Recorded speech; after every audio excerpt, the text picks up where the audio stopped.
everybody. Cathryn Hartt here of Heart and Soul Studio, the acting coach. Okay, I got a request from someone the other day to explain a little something more on a training video that I had put out. By the way, if you guys ever want me to do something specifically for you, I do these training videos all the time, and they're for you. You know, I'm already doing all this stuff, so it's really just my gift to you. Because I know a lot of you guys out there just starting, or you can't maybe get to a class because you don't have one nearby, or you can't afford one right now on your budget. Well, after all, you are actors, so hey. and there's just reasons why sometimes you don't have all the availability that I would love to give you if I could get you in person, or I'm on one of my webinars or something. So I am so happy to give you guys these free tapes, but they're really for you. So if you ever have something you would like for me to address, at the end of the video there's all sorts of ways to contact me, and just hook into me with one of those ways and put a request in. I'm always happy to put one out. So this one is actually has to do with the last training video I did, and one of the tips, it was about ways to sort of put an extra punch into your auditions, and I was talking about doing shifts and changes, and apparently I didn't really show you a lot about that, so I usually try and demonstrate stuff so you have at least a little hint of it. So someone requested me to show you what I really meant by shifts and changes. Okay, now there's a couple of ways that you actually would make shifts and changes, and everything that we do is really because of something organic that we are really needing. You're obviously taking your character apart and doing a backstory and breaking the scene down into beats. If you don't know what that is, I'm talking about objective beats. An objective is what you really want to do, or how you want to affect the other person in the scene. It is your goal, your bottom line. Lots of people call it different things, but it's basically what you want to really do in the scene. And depending upon where you shift and need another objective and go after another objective, you will have a really big shift in the scene right there. Okay, I am not going to address that right now in the demonstration. What they were really, I think, specifically asking me was, I also said there should always be little tiny shifts and changes all the time, because your characters are real people just like us, and we're constantly being affected by things. And my bottom line is, I think that spontaneity is really what we're trying to accomplish here.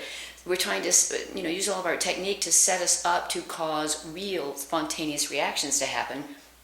And you kind of want to be affected all the time, just like in real life. Little tiny nuances happen to you all the time. The breeze, the someone's voice, something that you smell. All sorts of things cause us to have tiny little reactions all the time. So I'm thinking more along the lines of just sort of encouraging you to not be so flat and monotone in the choices you make, especially when you're doing monologues and stuff. But I work with people on audition tapes and in class and stuff all the time. And one of the things I see that people really don't bring to the table is that you really don't try and sort of put at the stamp on your forehead, from now on as an actor, just do it as many different wonderful ways as you can. Not to superficially cause you to do that, but to set you free to stop doing the little, paint by number, acting and reactions that you're already programmed in that you're going to do, by gosh, by darn. And so let me just demonstrate. Okay, yeah, I know you're saying, shut up, Cathryn, and show us what you're supposed to show us. I never shut up, you know that, right? So, yes, both my two husbands ran screaming into the night. But anyway, let me just show you a very simple demonstration, and this is within a little speech, and I'm going to just try and shift and change as much as I can. But right before I do it, let me just point out to you that there would be real reasons why you would shift and change. And also, it may be something like, sometimes I just spew everything out because I just need to tell you everything at the same time, and I just really need to get it out because I'm regurgitating my words and I just have to. So sometimes my words will just pour out of me. And there's not really a shift and change because I need to just spew this stuff out.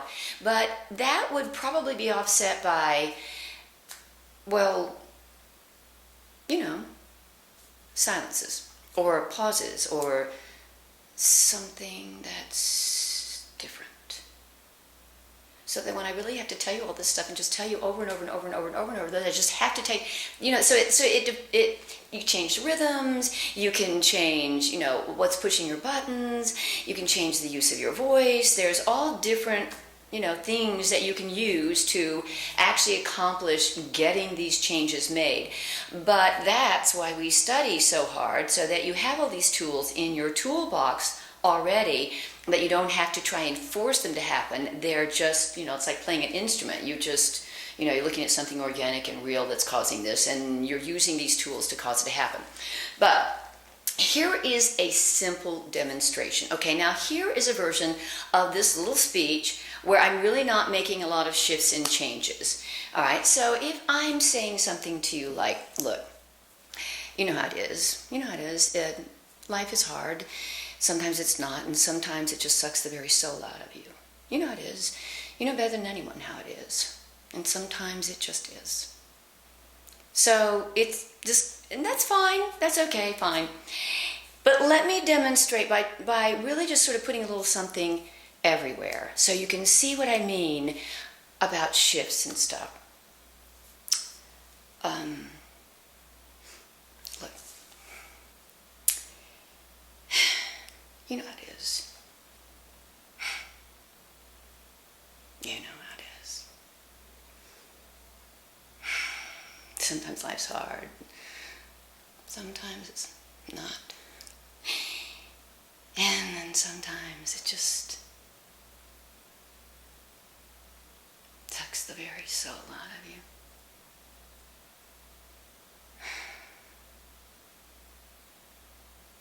You know how it is. You know more than most how it is.